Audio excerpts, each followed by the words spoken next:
In the first picture, I put me and my friend Dave into a city full of blocks with a child reaching. In the second one, it's a little more sinister. The baby looks a little aggressive, the dinosaur looks like they're about to attack, and me and Dave seem to be oblivious to it all. Here's how I put the artwork together in Photoshop. As you can see, I tried to follow roughly the rule of thirds to create a good composition by dividing the picture into 3 parts sideways and 3 parts vertically, and making sure that points of interest are either on the lines of intersection or, even better, if they're at the intersections where the lines cross. That's the rule of thirds, and it helps to make a pleasing and interesting composition. I'm opening up my assets. Here's my picture, my block picture, and I'm going to delete the background by using the quick selection tool, just dragging it over the areas that I want to delete. It's not perfect. If you see that it's deleting too much, you can go in and just very carefully erase first. But by dragging the quick selection tool over the areas that I want to delete, I can very effectively delete the background. Just make sure to unlock the layer so it's not a background layer. So I'm getting rid of the black. I'm going to save it as a PNG, and now I'm going to open up the picture of myself and Dave. We're going to do select subject and then inverse and then cut. And then we're just going to clean it up a little bit, and I'm going to also save that as a PNG with no background. Now I'm going to Google toys on the floor. Make sure when you do a Google image search that you are making sure that you check the usage rights and only click on pictures that are labeled for reuse. Otherwise, you can get into copyright issues. Also, you want large images. So under Tools in the Google image search, you can click large. Once you find an image that you like, copy it, and you're going to paste it not into Photoshop, but into Illustrator. And from Illustrator, you can copy and then paste it back into Photoshop as a smart object.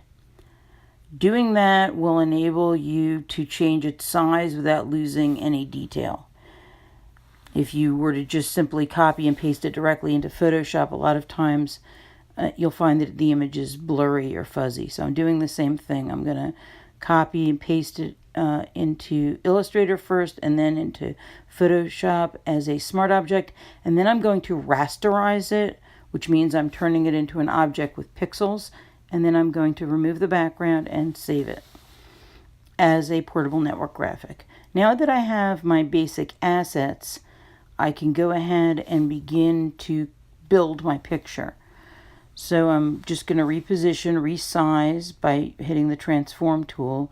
And now I'm making a shadow by duplicating my T-Rex and pasting him in. And then I'm going to flip him by hitting Edit, Transform, Flip Vertical. I'm going to change it to a soft light instead of a normal filter. And then I'm going to go up to the filters and I'm going to hit motion blur. By doing that, I'm going to be able to create what looks more like a shadow. The soft light filter and the motion blur filter combined will make it look like a very convincing, realistic shadow for the T-Rex. He won't look like he's floating on the floor.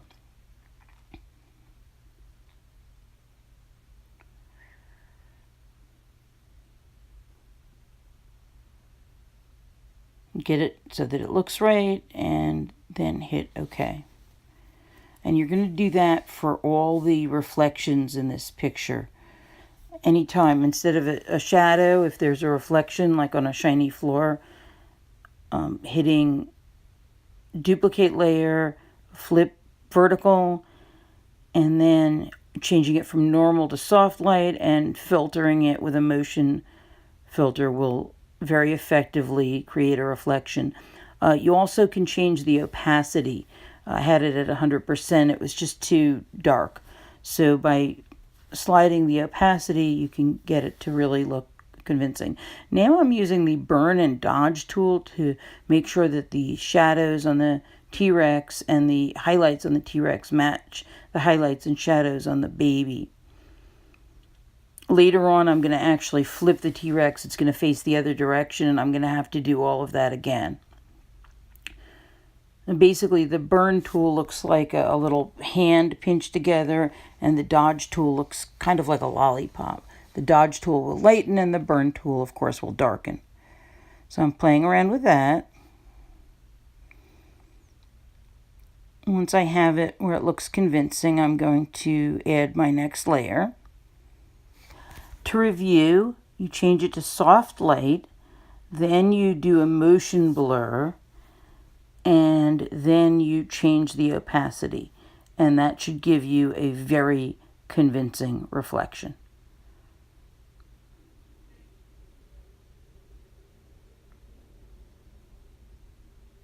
I'm now adding in my next layer, which is the block city.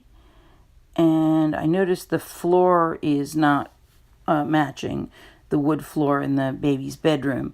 So the next thing I'm going to do is I'm going to use a combination of quick selection and magic wand, and I'm going to delete the entire black floor.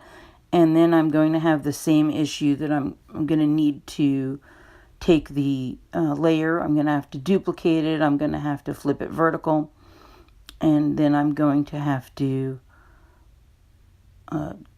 line it up, get rid of anything I don't want that doesn't belong there, and turn it into a reflection by hitting soft light and then motion blur.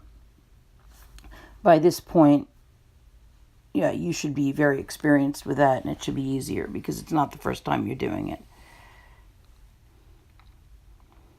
So once I've created an effective motion blur, I can go and take me and Dave, and I'm going to select subject and bring us into the picture. I'm going to transform scale and make us the correct size, and then I'm going to start playing around with creating our reflections using the exact same technique. Now at this point, you can see the composition is all over the place. There's a lot of different things thrown in here, but the best pictures tell stories.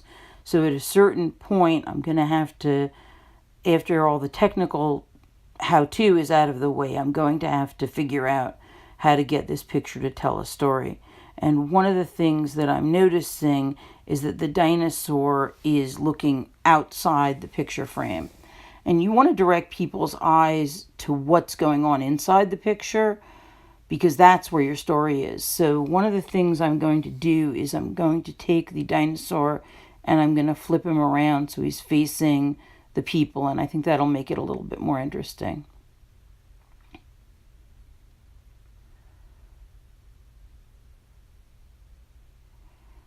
I start flattening it and cropping it, and I realize it's just not cutting it. So I'm going to go to Windows and go into the history.